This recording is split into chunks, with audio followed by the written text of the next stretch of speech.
country that he loves so much. Thank you. বিপুল ভোটে জয়ী হয়ে Donald ট্রাম্পের হোয়াইট হাউসে প্রত্যাবর্তনের খবরে আতঙ্ক ছড়িয়ে পড়েছে যুক্তরাষ্ট্রে বসবাসকারী অবৈধ অভিবাসীদের মাঝে। ডোনাল্ড ট্রাম্পের অন্যতম বড় নির্বাচনী প্রতিশ্রুতি ছিল অবৈধ অভিবাসীদের যুক্তরাষ্ট্র থেকে তাড়িয়ে দেওয়া। তবে পরিস্থিতি যে এতটা সহজ হবে না তেমনটাই মনে করেন ইমিগ্রান্টস ইন্টারন্যাশনাল ইউএস এর চেয়ারপারসন অ্যাটর্নি মঈন চৌধুরী। যুক্তরাষ্ট্রের প্রেসিডেন্ট নির্বাচন পরবর্তী সার্বিক অভিবাসন বিষয়ে এক সংবাদ সম্মেলনে এসব প্রত্যাশার কথা বলেন তিনি। ট্রাম্প প্রশাসন 2025 সালে 20 জানুয়ারি দায়িত্ব নেওয়ার পরে যা হতে পারে, আমি সবসময় এক্সিস্টিং লতে যা আছে তাই কিন্তু এখনো বলবৎ আছে, এখনো নতুন কোন ল হয় নাই। যাদের কোন কেস কোর্টে পেন্ডিং আছে তাদের ভয়ের কোনো কারণ নাই। যাদের কোন কেস ইমিগ্রেশন সার্ভিস অফিসে পেন্ডিং আছে ভয়ের কোনো কারণ নাই। যাদের অ্যাসাইলাম কোন সার্ভিসে পেন্ডিং আছে, ইন্টারভিউ হয় নাই, অপেক্ষায় আছে, ভয়ের কোনো কারণ নাই।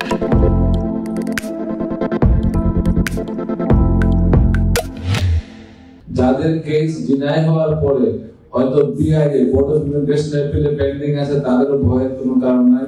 বিআইএ তে ডিনাই হওয়ার পরে যদি সার্কিট কোর্ট অ্যাপিল করে থাকে, এই স্টেট অনুযায়ী সার্কিট কোর্টে যদি কারো কেস পেন্ডিং থাকে, স্টে অফ রিমুভাল থাকে, স্টে করা থাকে, তাদের ভয়ের কোনো কারণ নাই। তবে যারা আনডকুমেন্টেড হয়ে গেছে, আমাদের জ্ঞাতার্থে বলছি দুইটা টার্ম ভেরি ইম্পর্টেন্ট। একটা হচ্ছে ইলিগেল এবং আনডকুমেন্টেড। ইলিগেল বলতে কাদেরকে বোঝানো হয়?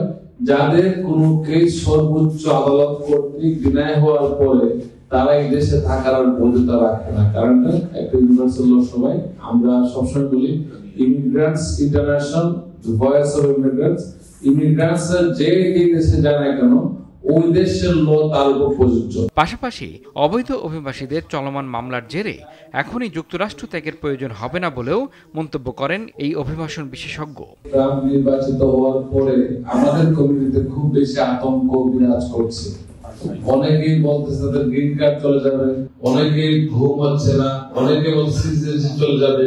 সো এই বিষয়টাকে আমি ভয়টাকে সবার জয় করতে হবে, এই হিসাবে আমি ইমিগ্রেশন পক্ষ থেকে আপনাদেরকে অনুরোধ করেছি উপস্থিত হওয়ার জন্য। বলা হচ্ছে প্রেসিডেন্ট হিসেবে ডোনাল্ড ট্রাম্প দায়িত্ব নেওয়ার প্রথম দিনেই বন্ধ হবে জন্মসূত্রে মার্কিন নাগরিকত্ব পাওয়ার সুযোগ। নির্বাচনী প্রতিশ্রুতি অনুযায়ী এমন সিদ্ধান্ত নিচ্ছেন তিনি।